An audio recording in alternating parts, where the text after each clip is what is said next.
6 माह से राशन नहीं उठाने वालों का राशन कार्ड से नाम कटा। धनबाद जिला आपूर्ति विभाग ने बड़ी कार्रवाई करते हुए राशन कार्ड से 18,560 मृतकों का नाम डिलीट कर दिया है। इसके अलावा विभाग ने ऐसे 17,065 राशन कार्ड धारियों का भी नाम डिलीट किया है जो 6 माह से या उससे अधिक समय से राशन का उठाव नहीं कर रहे थे। इनकी जगह पर नए आवेदकों को योजना में शामिल किया गया है। गौरतलब है कि विभाग ने 54,012 साइलेंट राशन कार्ड धारियों को चिन्हित किया था जिनसे राशन का उठाव नहीं हो रहा था।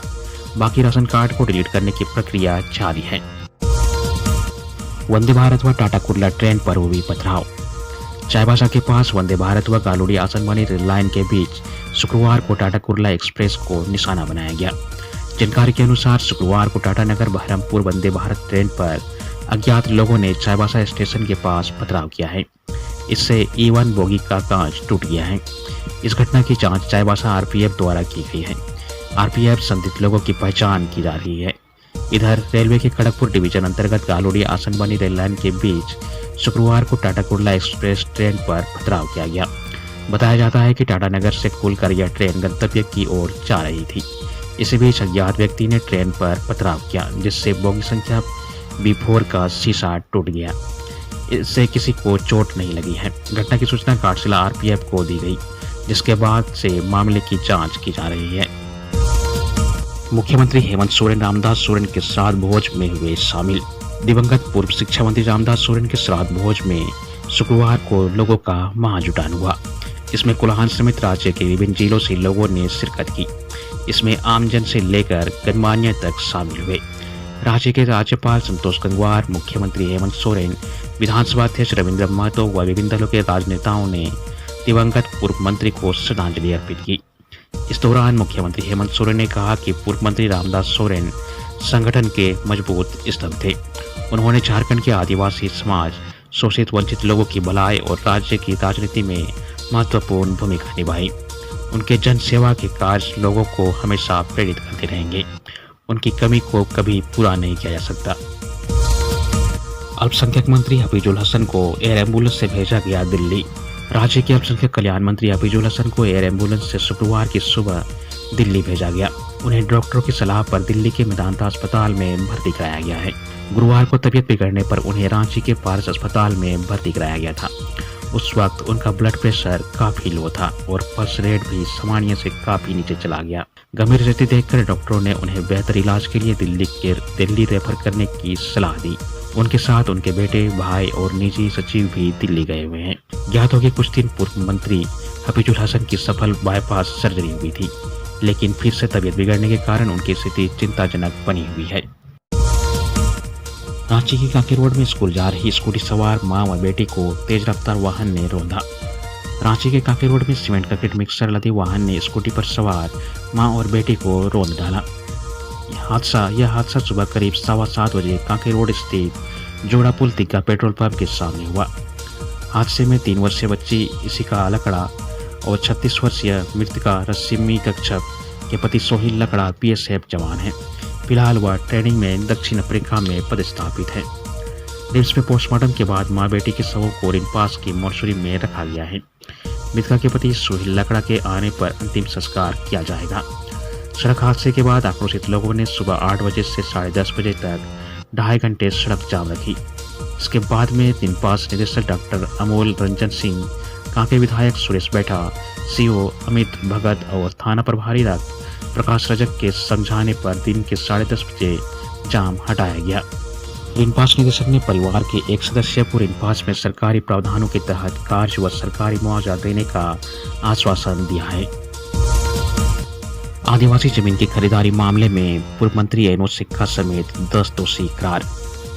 सीबीआई की विशेष अदालत ने शुक्रवार को राज्य के पूर्व मंत्री एनोज सिक्का, उनकी पत्नी मेना निक्का और तत्कालीन LRDC कार्तिक कुमार प्रभात सहित 10 आरोपियों को दोषी करार दिया गया है। वहीं एक आरोपी गोवर्धन बैठा को साक्ष्य के अभाव में बरी कर दिया गया। 30 अगस्त को सजा के बिंदु पर विशेष अदालत में सुनवाई होगी। यह मामला CNT एक्ट का उल्लंघन कर जमीन की खरीद बिक्री करने से जुड़ा हुआ है। इस मामले में सीबीआई की ओर से लोक अभियोजक खुशबू जायसवाल ने बहस की। उन्होंने 18 गवाह पेश किए जिसके आधार पर अदालत ने सजा सुनाई है। सीबीआई की विशेष अदालत ने सीएनटी एक्ट उल्लंघन के 15 वर्ष पुराने मामले में फैसला सुनाया है, जिसमें दोषी करार दिए गए अन्य लोगों में राजेश किशोर सिंह, फिरोज अख्तर, ब्रजेश मिश्रा, अनिल कुमार, मणिलाल महतो, परशुराम क्रिकेटा और ब्रजेश्वर महतो शामिल हैं। इनोसेका पर झारखंड में मंत्री रहते हुए अपने पद का दुरुपयोग करने और फर्जी पते पर आदिवासी जमीन की खरीद बिक्री करने का गंभीर आरोप है। प्रशासनिक पदाधिकारियों और कर्मियों की मिलीभगत से सीएनटी एक्ट का उल्लंघन कर बड़े पैमाने पर जमीन की खरीदारी की गई थी। बाबूलाल मरांडी के नेतृत्व में भाजपा का एक प्रतिनिधिमंडल राज्यपाल को सौंपा ज्ञापन। भाजपा के प्रदेश अध्यक्ष व प्रतिपक्ष के नेता बाबूलाल मरांडी के नेतृत्व में एक प्रतिनिधिमंडल राज्यपाल संतोष कुमार गंगवार से मिला। भाजपा नेताओं ने राज्यपाल से मिलकर सूर्या हांसदा एनकाउंटर मामले की सीबीआई जांच कराने और नगरी में रेस्टो के निर्माण कार्य पर रोक लगाने की मांग की। भाजपा नेताओं ने राज्यपाल को बताया कि राज्य सरकार और पुलिस प्रशासन तानाशाही और हठधर्मिता कर रहे हैं। सूर्या हांसदा का मामला आदिवासी व्यक्ति के साथ हुई नाइंसाफी की पराकाष्ठा का एक ज्वलंत उदाहरण है। सूर्या हांसदा की मां और पत्नी ने इस मामले को लेकर कई गंभीर सवाल खड़े किए हैं। सूर्या हांसदा की गिरफ्तारी के बाद न तो उनका मेडिकल टेस्ट कराया गया और न ही किसी सक्षम न्यायालय में पेश किया गया। सूर्या हांसदा टाइफाइड रोग से ग्रसित थे। वे बेंगलोर से इलाज कराकर लौटे थे। पुलिस अपना दामन बचाने के लिए सूर्या हांसदा को एक दुर्दांत अपराधी के रूप में पेश कर रही है। सूर्या हांसदा अपराधी नहीं बल्कि संवेदनशील सामाजिक व राजनीतिक कार्यकर्ता थे।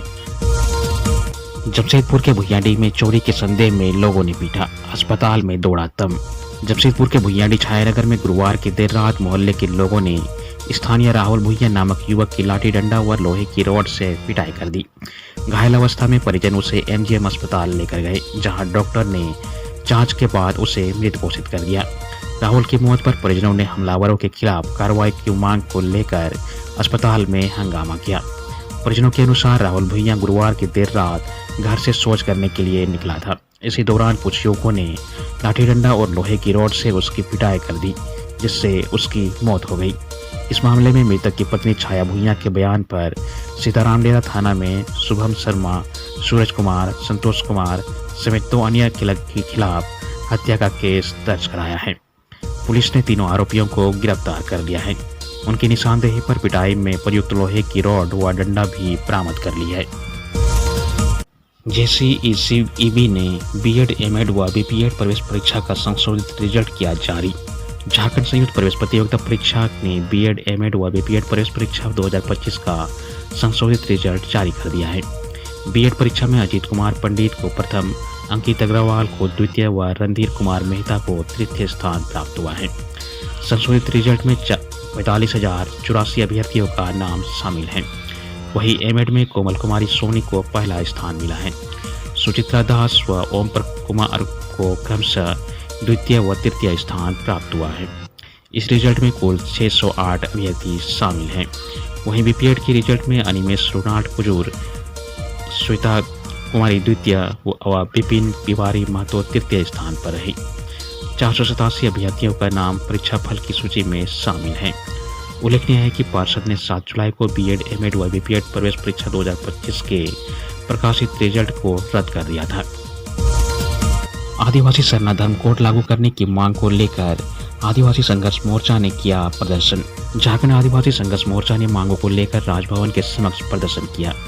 इस दौरान आदिवासी झारखंड राज्य आयोग का गठन करने, झारखंड प्रस्तावित पेशा नियमावली को संशोधित कर इसे लागू करने के साथ ही आदिवासी सरना धर्म कोड लागू करने की मांग की गई। इस प्रदर्शन में झारखंड राज्य कमेटी से बड़ी संख्या में सदस्य शामिल हुए। धरना प्रदर्शन में प्रमुख रूप से भाकपा माले के पूर्व विधायक विनोद सिंह ने सभा को संबोधित किया। कार्यक्रम की शुरुआत दिसंगुरु शिबू सोरेन, शिक्षा मंत्री रामदास सोरेन और अन्य दिवंगत साथियों के प्रति 1 मिनट का मौन रखकर श्रद्धांजलि देकर की गई।